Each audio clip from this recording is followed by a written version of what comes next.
Hello, and welcome back to another episode of the Western Canon Challenge, where we are reading the entirety of the Western literary canon out loud. Today we are up to part 3 of book number 3 of The Will to Power, and this section is entitled The Will to Power as Exemplified in Society and the Individual. And beneath that, we have a subcategory or subsection entitled Society and the State, and for those following along, we are up to Aphorism or section 716. And with that, I'll get started. We take it as a principle that only individuals feel any responsibility. Corporations are invented to do what the individual has not the courage to do. For this reason, all communities are vastly more upright and instructive as regards the nature of man than the individual who is too cowardly to have the courage of his own desires. All altruism is the prudence of the private man. Societies are not mutually altruistic. The commandment, "Thou shalt love thy next-door neighbor," has never been extended to thy neighbor in general. Rather, what Manu says is probably truer. We must conceive of all the states on our own frontier, and their allies as being hostile, and for the same reason we must consider all of their neighbors as being friendly to us. The study of society is invaluable, because man in society is far more childlike than man individually. Society has never regarded virtue as anything else than as a means to strength, power, and order. Manu's words again are simple and dignified. Virtue could hardly rely on her own strength alone.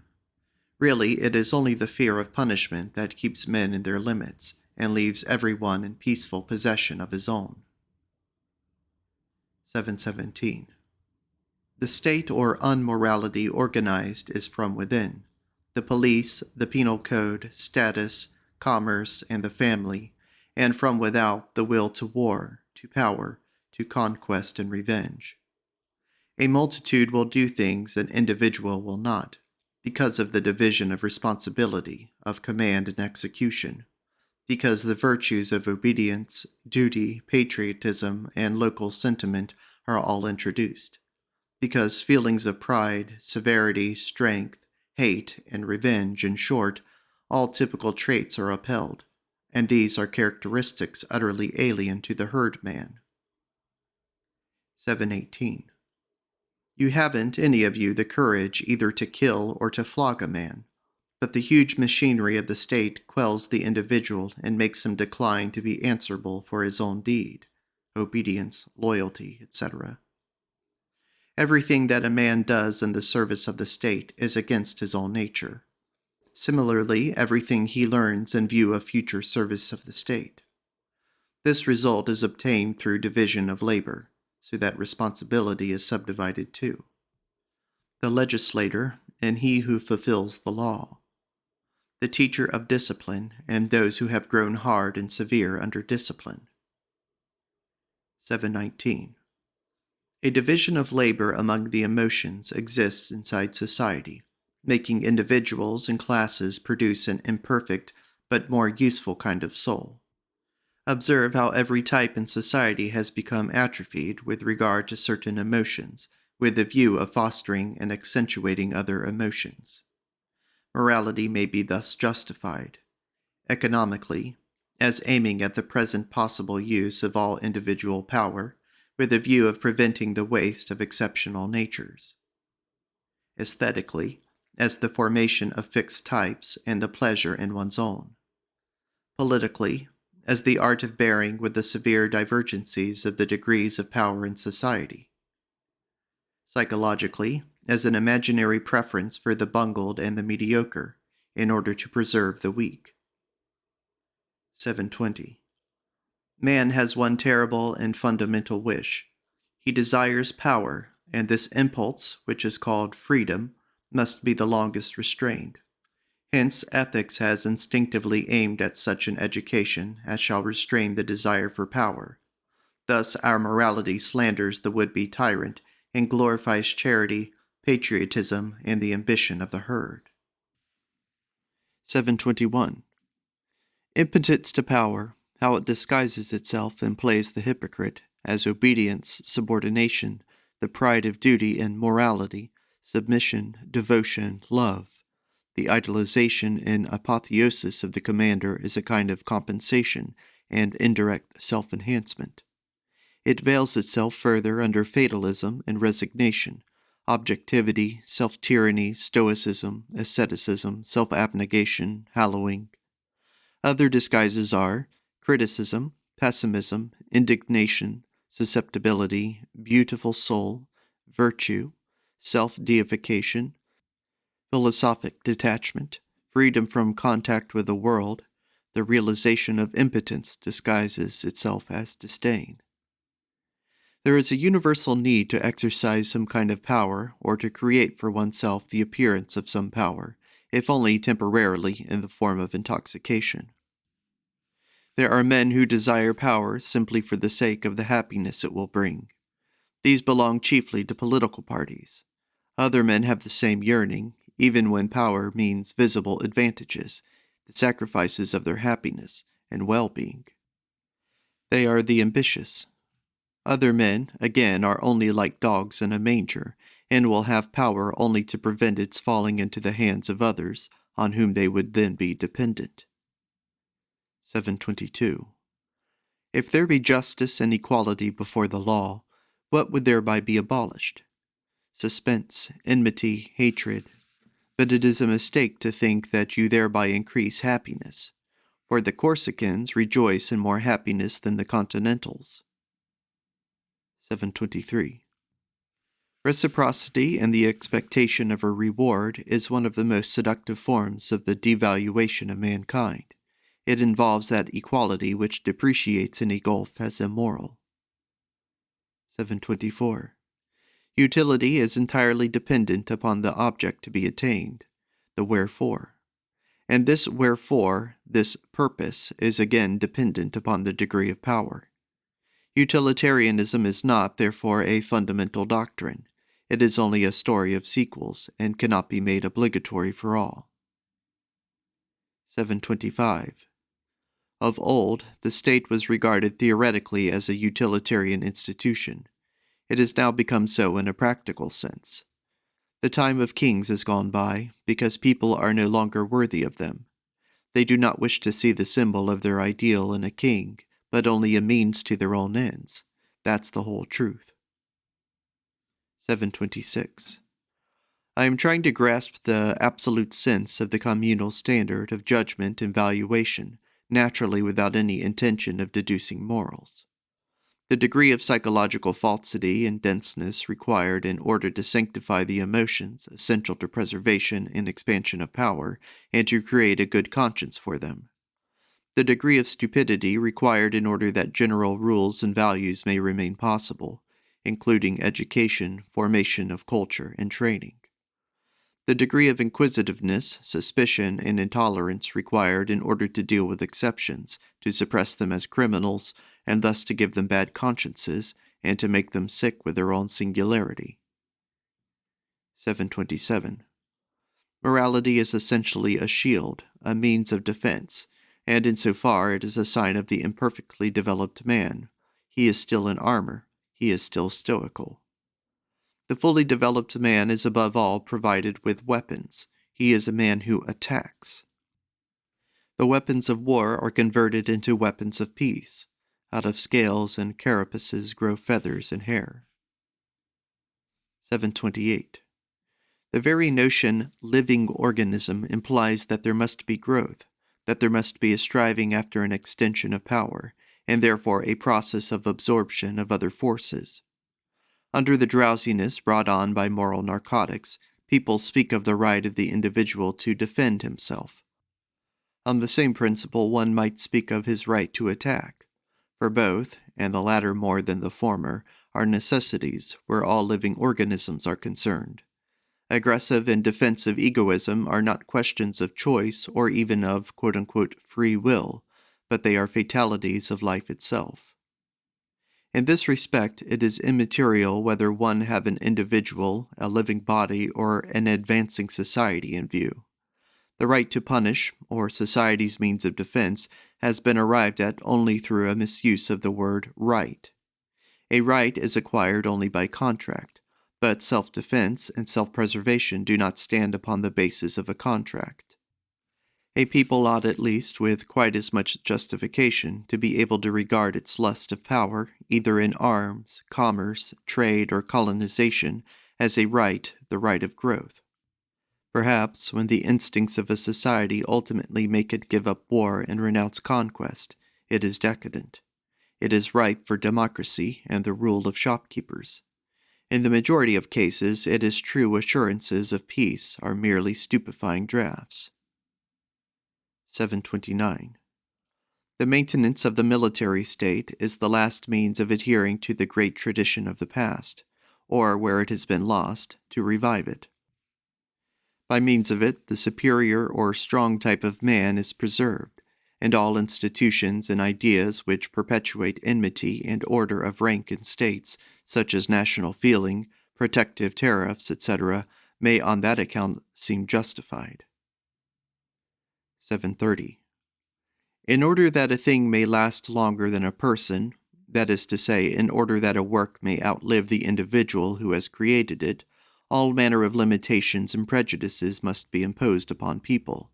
But how?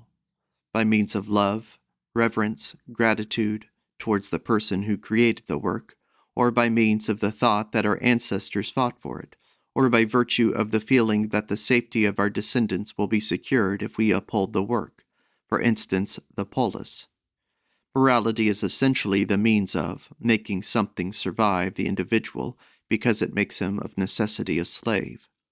Obviously, the aspect from above is different from the aspect below, and will lead to quite different interpretations. How is organized power maintained? By the fact that countless generations sacrifice themselves to its cause. 731. Marriage, property, speech, tradition, race, family, people, and state are each links in a chain. Separate parts which have a more or less high or low origin. Economically, they are justified by the surplus derived from the advantages of uninterrupted work and multiple production, as weighed against the disadvantages of greater expense and barter and the difficulty of making things last. The working parts are multiplied and yet remain largely idle. Hence, the cost of producing them is greater, and the cost of maintaining them by no means inconsiderable. The advantage consists in avoiding interruption and incident loss. Nothing is more expensive than a start. Quote, the higher the standard of living, the greater will be the expense of maintenance, nourishment, and propagation, as also the risk and the probability of an utter fall on reaching the summit. 732. In bourgeois marriages, naturally in the best sense of the word marriage, there is no question whatsoever of love any more than there is of money, for on love no institution can be founded. The whole matter consists in society giving leave to two persons that satisfy their sexual desires under conditions obviously designed to safeguard social order. Of course, there must be certain attraction between the parties and a vast amount of good nature, patience, compatibility, and charity in any such contract. But the word love should not be misused as regards such a union. For two lovers, in the real and strong meaning of the word, the satisfaction of sexual desire is unessential. It is a mere symbol. For the one side, as I have already said, it is a symbol of unqualified submission.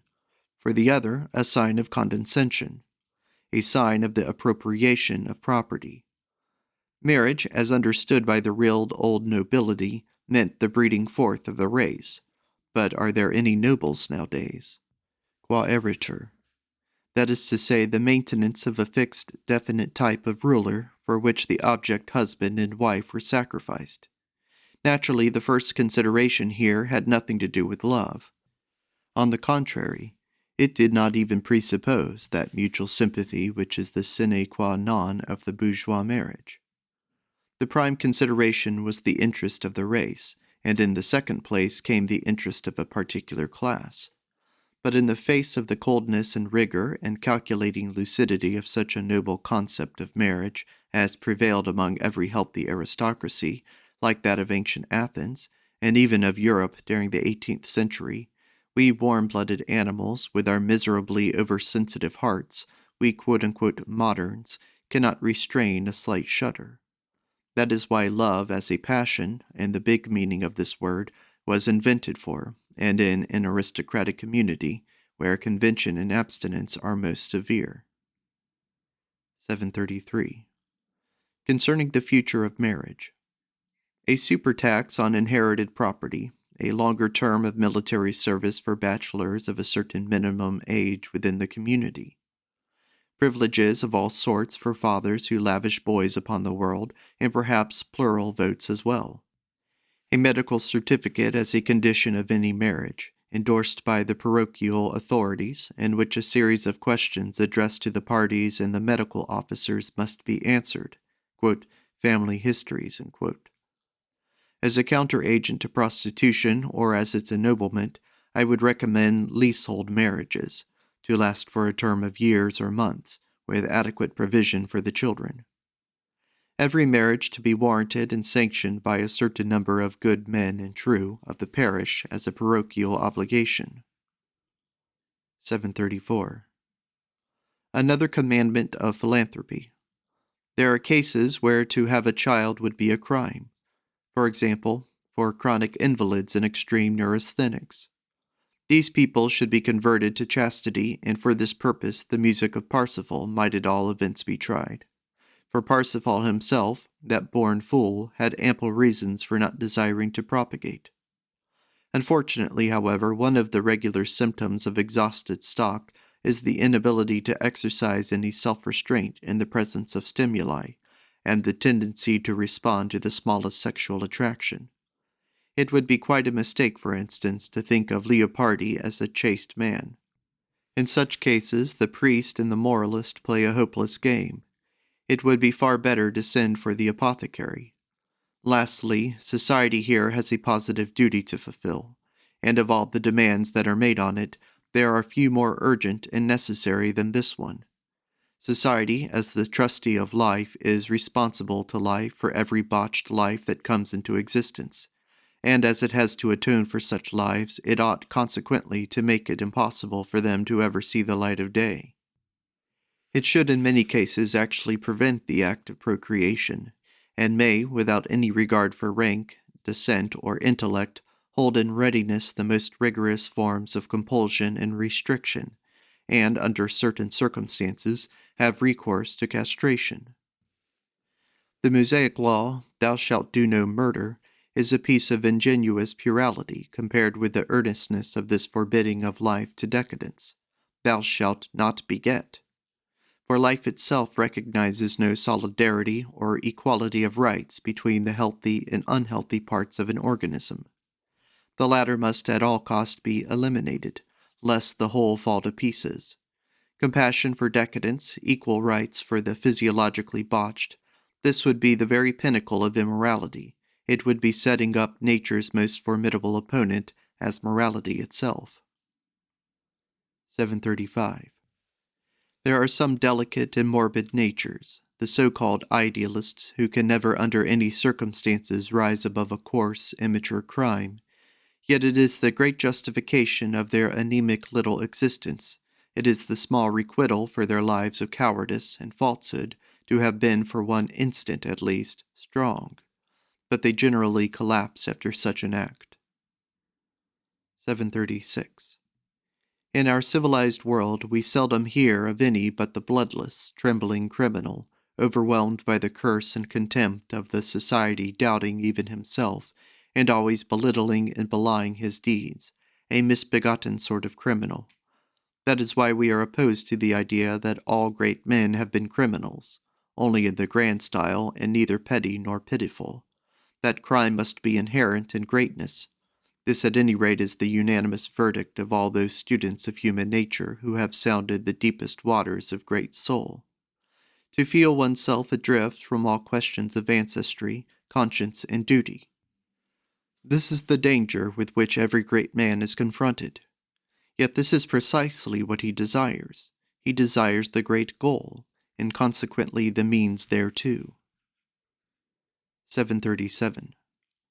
In times when man is led by reward and punishment, the class of man which the legislator has in view is still of a low and primitive type.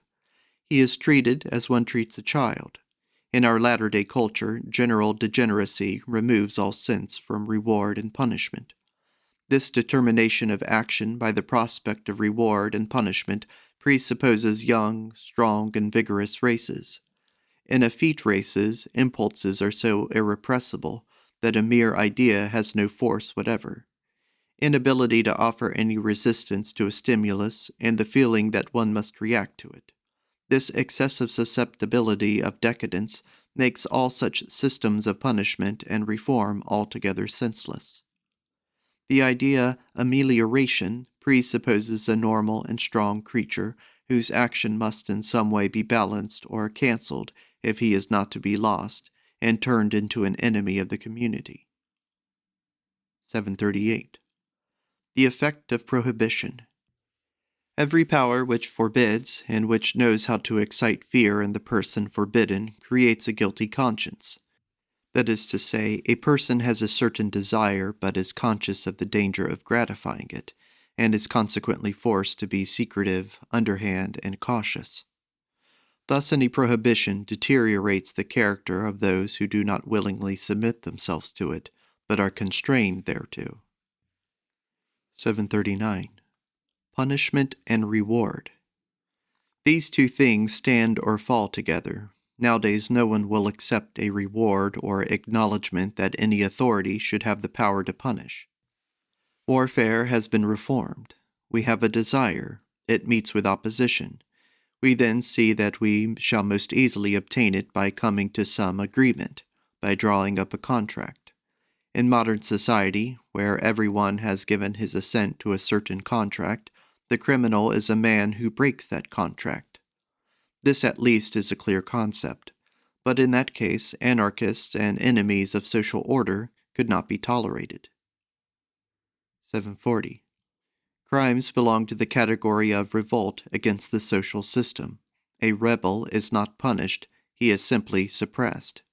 He may be an utterly contemptible and pitiful creature, but there is nothing intrinsically despicable about rebellion. In fact, in our particular society, revolt is far from being disgraceful.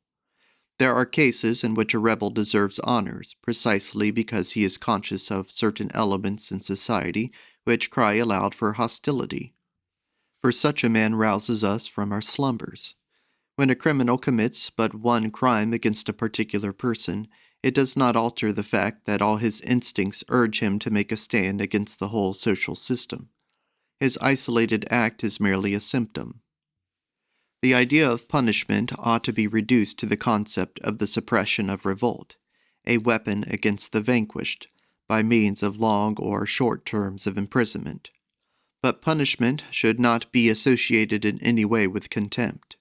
A criminal, as at all events a man who has set his life, his honor, his freedom at stake. He is therefore a man of courage. Neither should punishment be regarded as penance or retribution, as though there were some recognized rate of exchange between crime and punishment. Punishment does not purify simply because crime does not sully. A criminal should not be prevented from making his peace with society, provided he does not belong to the race of criminals. In the latter case, however, he should be opposed even before he has committed an act of hostility. As soon as he gets into the clutches of society, the first operation to be performed upon him should be that of castration. A criminal's bad manners and his low degree of intelligence should not be reckoned against him. Nothing is more common than that he should misunderstand himself, more particularly when his rebellious instinct, the rancor of the unclassed, has not reached consciousness simply because he has not read enough. It is natural that he should deny and dishonor his deed while under the influence of fear and its failure. All this is quite distinct from those cases in which, psychologically speaking, the criminal yields to an incomprehensible impulse, and attributes a motive to his deed by associating it with a merely incidental and insignificant action. for example, robbing a man when his real desire was to take his blood. The worth of a man should not be measured by any one isolated act. Napoleon warned us against this. Deeds which are only skin deep are more particularly insignificant. If we have no crime, let us say no murder, on our conscience, why is it? It simply means that a few favorable circumstances have been wanting in our lives, and supposing we were induced to commit such a crime, would our worth be materially affected? As a matter of fact, we should only be despised if we were not credited with possessing the power to kill a man under certain circumstances. In nearly every crime, certain qualities come into play without which no one would be a true man. Dostoevsky was not far wrong when he said of the inmates of the penal colonies in Siberia that they constituted the strongest and most valuable portion of the Russian people. The fact that in our society the criminal happens to be a badly nourished and stunted animal is simply a condemnation of our system. In the days of the Renaissance, the criminal was a flourishing specimen of humanity and acquired his own virtue for himself. Virtue in the sense of the Renaissance, that is to say, virtu, free from moralic acid. It is only those who we do not despise that we are able to elevate. Moral contempt is a far greater indignity and insult than any kind of crime. 741. Shame was first introduced into punishment when certain penalties were inflicted on persons held in contempt, such as slaves. It was a despised class that was most frequently punished, and thus it came to pass that punishment and contempt were associated. 742. In the ancient idea of punishment, a religious concept was eminent, namely the retributive power of chastisement. Penalties purified. In modern society, however, penalties degrade. Punishment is a form of paying off a debt. Once it has been paid, one is freed from the deed for which one was so ready to suffer.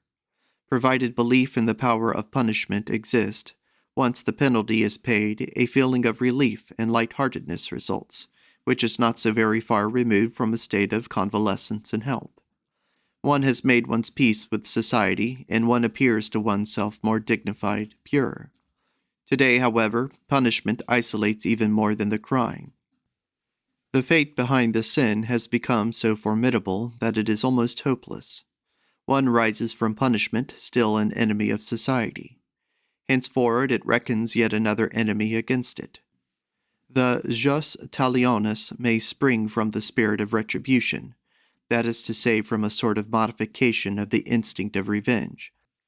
But in the Book of Manu, for instance, it is the need of having some equivalent in order to do penance, or to become free in a religious sense. 743. My pretty radical note of interrogation in the case of all more modern laws of punishment is this: should not the punishment fit the crime? For in your heart of hearts, thus would you have it. But then the susceptibility of the particular criminal to pain would have to be taken into account. In other words, there should be no such thing as a preconceived penalty for any crime, no fixed penal code. But as it would be no easy matter to ascertain the degree of sensitiveness of each individual criminal, punishment would have to be abolished in practice. What a sacrifice, is it not? 744. And the philosophy of jurisprudence. That is the science which, like all moral sciences, has not even been wrapped in swaddling clothes yet. Even among jurists who consider themselves liberal, the oldest and most valuable significance of punishment is still misunderstood. It is not even known. So long as jurisprudence does not build upon a new foundation, on history and comparative anthropology, it will never cease to quarrel over the fundamental false abstractions which are fondly imagined to be the philosophy of law, and which have nothing whatever to do with modern man. The man of today, however, is such a complicated woof, even in regard to his legal valuation, that he allows of the most varied interpretation. 745. An old Chinese sage once said he heard that when the mighty empires were doomed, they began to have numberless laws. 746. Schopenhauer would have all rapscallions castrated, and all geese shut up in convents. But from what point of view would this be desirable? The rascal has at least this advantage over other men, that he is not mediocre. And the fool is superior to us inasmuch as he does not suffer at the sight of mediocrity. It would be better to widen the gulf, that is to say, roguery and stupidity should be increased. In this way human nature would become broader. But after all, this is fate, and it will happen whether we desire it or not. Idiocy and roguery are increasing. This is part of modern progress. 747. Society today is full of consideration, tact, and reticence, and of good-natured respect for other people's rights, even for the exactions of strangers. To an even greater degree is there a certain charitable and instinctive depreciation of the worth of man as shown by all manner of trustful habits. Respect for men, and not only for the most virtuous, is perhaps the real parting of the ways between us, and the Christian mythologists also have our good share of irony, even when listening to moral sermons. He who preaches morality to us debases himself in our eyes and becomes almost comical. Liberal-mindedness regarding morality is one of the best signs of our age. In cases where it is mostly distinct, wanting, we regard it as a sign of a morbid condition, the case of Carlyle in England, of Ibsen in Norway, and Schopenhauer's pessimism throughout Europe. If there is anything which can reconcile us to our own age, it is precisely the amount of immorality which it allows itself without falling in its own estimation. Very much the reverse. In what then does the superiority of culture over the want of culture consist? Of the Renaissance, for instance, over the Middle Ages? In this alone, the greater quantity of acknowledged immorality. From this it necessarily follows that the very zenith of human development must be regarded by the moral fanatic as the non plus ultra of corruption. In this connection, let us recall Savonarola's judgment of Florence, Plato's indictment of Athens under Pericles, Luther's condemnation of Rome, Rousseau's anathemas against the society of Voltaire, and Germany's hostility to Goethe. A little more fresh air, for heaven's sake. This ridiculous condition of Europe must not last any longer. Is there a single idea behind this bovine nationalism? What possible value can there be in encouraging this arrogant self-conceit when everything today points to greater and more common interests? At a moment when the spiritual dependence and denationalization, which are obvious to all, are paving the way for the reciprocal rapprochements and fertilizations which make up the real value and sense of present-day culture. And it is precisely now that the new German Empire has been founded upon the most threadbare and discredited of ideas, universal suffrage and equal rights for all. Think of all this struggling for advantage among conditions which are in every way degenerate, of this culture of big cities, of newspapers, of hurry and scurry, and of aimlessness. The economic unity of Europe must necessarily come, and with it, as a reaction, the pacifist movement. A pacifist party, free from all sentimentality, which forbids its children to wage war, which forbids recourse to courts of justice, which forswears all fighting, all contradiction, and all persecution, for a while the party of the oppressed, and later the powerful party. This party would be opposed to everything in the shape of revenge and resentment. There will also be a war party, exercising the same thoroughness and severity towards itself, which will proceed in precisely the opposite direction. 749. The princes of Europe should really consider whether, as a matter of fact, they can dispense with our services, with us, the immoralists. We are today the only power which can win a victory without allies, and we are therefore far away the strongest of the strong. We can even do without lying, and let me ask what other power can dispense with this weapon. A strong temptation fights for us, the strongest perhaps that exists, the temptation of truth. Truth? How do I come by this word? I must withdraw it. I must repudiate this proud word. But no, we do not even want it. We shall be quite able to achieve our victory of power without its help. The real charm which fights for us, the eye of Venus, which our opponents themselves deaden and blind. This charm is the magic of the extreme, the fascination which everything extreme exercises. We immoralists, we are in every way the extremists. 750. The corrupted ruling classes have brought ruling into evil odor. The state administration of justice is a piece of cowardice, because the great man who can serve as a standard is lacking. At last the feeling of insecurity becomes so great that men fall in the dust before any sort of willpower that commands. 751. The will to power is so loathed in democratic ages that the whole of the psychology of these ages seems directed towards its belittlement and slander. The types of men who sought the highest honors are said to have been Napoleon, Caesar, and Alexander, as if these had not been precisely the greatest scorners of honor. And Helvetius would fain show us that we strive after power in order to have those pleasures which are at the disposal of the mighty. That is to say, according to him, this striving after power is the will to pleasure, hedonism. 752. According as to whether a people feels, quote, the rights, the keenness of vision, and the gifts of leading, etc., are with the few, end quote, or, quote, with the many, end quote, it constitutes an oligarchic or a democratic community. Monarchy represents the belief in a man who is completely superior, a leader, a savior, a demigod. Aristocracy represents the belief in a chosen few, in a higher caste. Democracy represents the disbelief in all great men and in all elite societies. Everybody is everybody else's equal. At bottom, we are all herd and mob. 753. I am opposed to socialism because it dreams ingenuously of goodness, truth, beauty, and equal rights.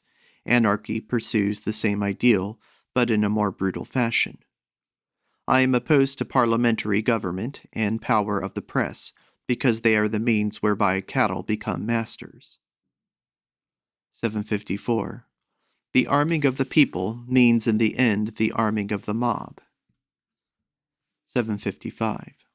Socialists are particularly ridiculous in my eyes because of their absurd optimism concerning the quote-unquote good man, who is supposed to be waiting in their cupboard, and who will come into being when the present order of society has been overturned, and has made way for natural instincts. But the opposing party is quite as ludicrous, because it will not see the act of violence which lies beneath every law, the severity and egoism inherent in every kind of authority. Quote, I and my kind will rule and prevail. Whoever degenerates will be either expelled or annihilated. End quote. This was the fundamental feeling of all ancient legislation.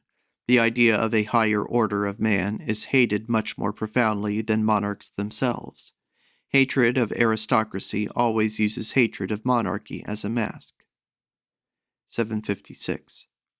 How treacherous are all parties! They bring to light something concerning their leaders, which the latter, perhaps, have hitherto kept hidden beneath a bushel with consummate art. 757. Modern socialism would fain create a profane counterpart to Jesuitism, everybody a perfect instrument. But as to the object of it all, the purpose of it, this has not yet been ascertained.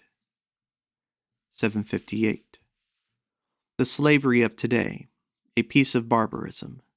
Where are the masters for whom these slaves work? One must not always expect the simultaneous appearance of the two complementary castes of society. Utility and pleasure are slave theories of life. Quote, the blessing of work, end quote, is an ennobling phrase for slaves, incapacity for leisure. 759. There is no such thing as a right to live, a right to work, or a right to be happy. In this respect, man is not different from the meanest worm. 760. We must undoubtedly think of these things as uncompromisingly as nature does. They preserve the species. 761. We should look upon the needs of the masses with ironic compassion. They want something which we have got. Ah. 762. European democracy is only in a very slight degree the manifestation of unfettered powers. It represents above all the unfettering of laziness, fatigue, and weakness. 753. Concerning the future of the workman. Workmen should learn to regard their duties as soldiers do. They receive emoluments, incomes, but they do not get wages. There is no relationship between work done and money received. The individual should, according to his kind, be so placed as to perform the highest that is compatible with his powers. 764. Noblemen ought one day to live as the bourgeois do now, but above them, distinguishing themselves by the simplicity of their wants, the superior caste will then live in a poorer and simpler way, and yet be in possession of power. For lower orders of mankind, the reverse valuations hold good. It is a matter of implanting virtues in them. Absolute commands terribly compulsory methods, in order that they may rise above mere ease in life. The remainder may obey, but their vanity demands that they may feel themselves dependent, not upon great men, but upon principles.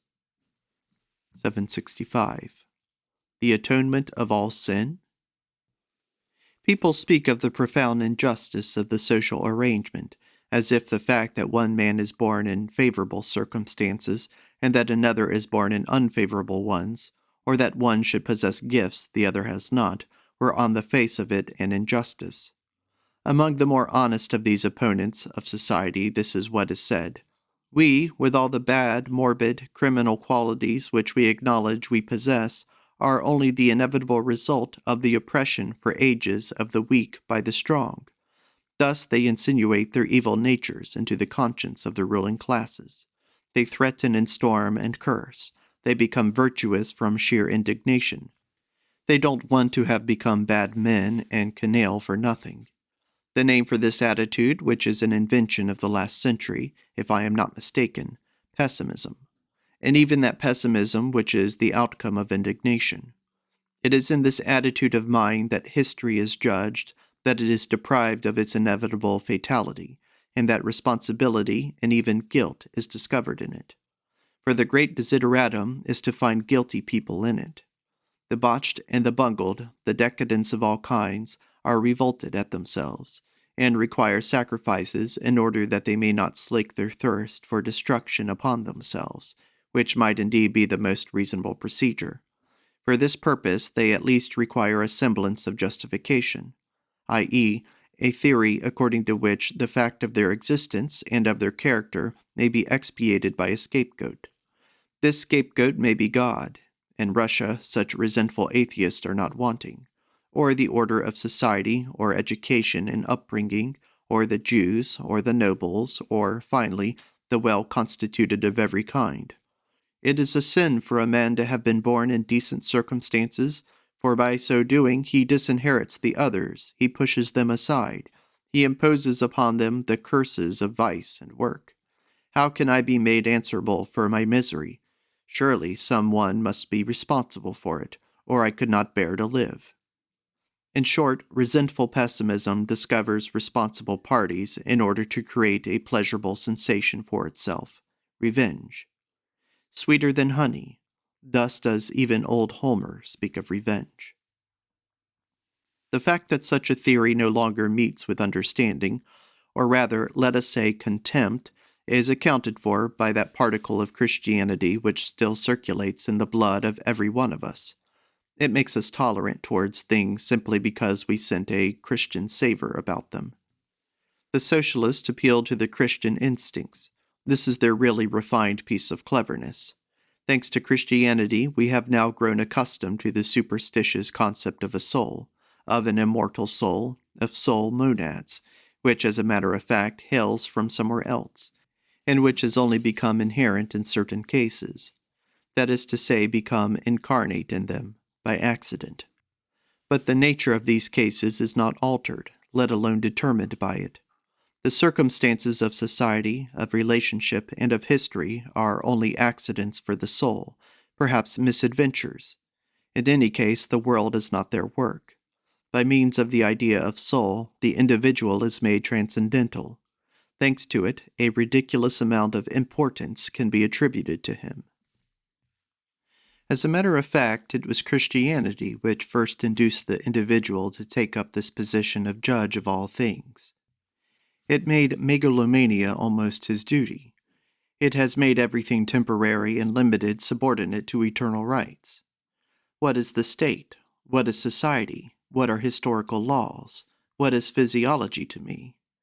Thus speaks something from beyond, becoming an immutable entity throughout history. Thus speaks something immortal, something divine. It is the soul. Another Christian, but no less insane, concept has percolated even deeper into the tissues of modern ideas, the concept of the equality of all souls before God. In this concept, the prototype of all theories concerning equal rights is to be found. Man was first taught to stammer this proposition religiously. Later, it was converted into a moral.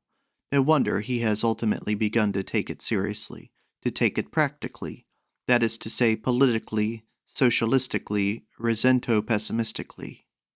Wherever responsible circumstances or people have been looked for, it was the instinct of revenge that sought them. This instinct of revenge obtained such an ascendancy over man in the course of centuries that the whole of metaphysics, psychology, ideas of society, and above all morality are tainted with it. Man has nourished this idea of responsibility to such an extent that he has introduced the bacillus of revenge into everything. By means of it, he has made God himself ill, and killed innocence in the universe by tracing every condition of things to acts of will, to intentions, to responsible agents. The whole teaching of will, this most fatal fraud that has ever existed in psychology hitherto, was invented essentially for the purpose of punishment. It was the social utility of punishment that lent this concept its dignity, its power, and its truth. The originator of that psychology, that we shall call volitional psychology, must be sought in those classes which had the right of punishment in their hands. Above all, therefore, among the priests who stood on the very pinnacle of ancient social systems, these people wanted to create for themselves the right to wreak revenge. They wanted to supply God with the privilege of vengeance. For this purpose, man was declared free. To this end, every action had to be regarded as voluntary, and the origin of every deed had to be considered as lying in consciousness, but by such propositions as these ancient psychology is refuted.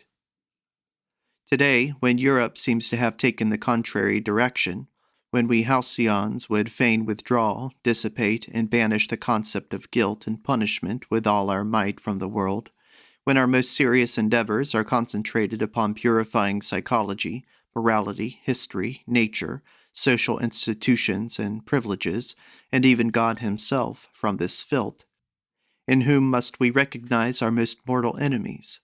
Precisely in those apostles of revenge and resentment, and those who are par excellence pessimists from indignation, who make it their mission to sanctify their filth with the name of righteous indignation.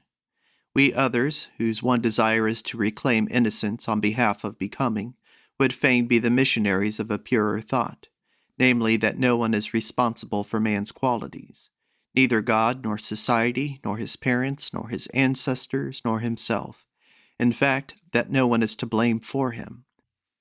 The being who might be made responsible for a man's existence, for the fact that he is constituted in a particular way, or for his birth in certain circumstances and in a certain environment, is absolutely lacking, and it is a great blessing that such a being is non-existent.